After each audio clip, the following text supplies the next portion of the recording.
on the dissemination of a fabricated image of an explosion at the Pentagon on social media. The American Stock Exchange experienced a downturn. Subsequently, the Department of Defense in the United States felt compelled to issue an official statement of disapproval regarding the image's widespread circulation on social media.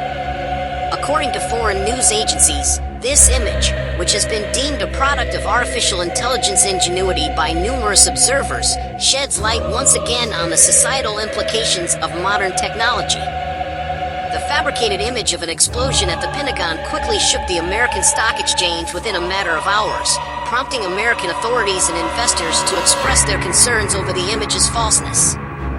The image went viral on a significant scale on social media, leading the Department of Defense to release an official statement of disapproval.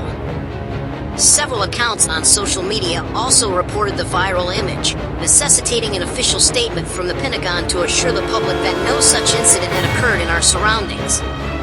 The spokesperson for the Department of Defense in America confirmed that we can verify the falsehood of this news, and no attack has taken place on the Pentagon today.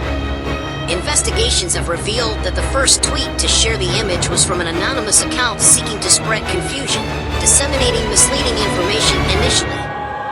The fabricated image of an explosion at the Pentagon caused immediate negative effects in the American stock market, resulting in a record decline, as the S&P 500 index lost 0.75% in value compared to the closing price on Friday.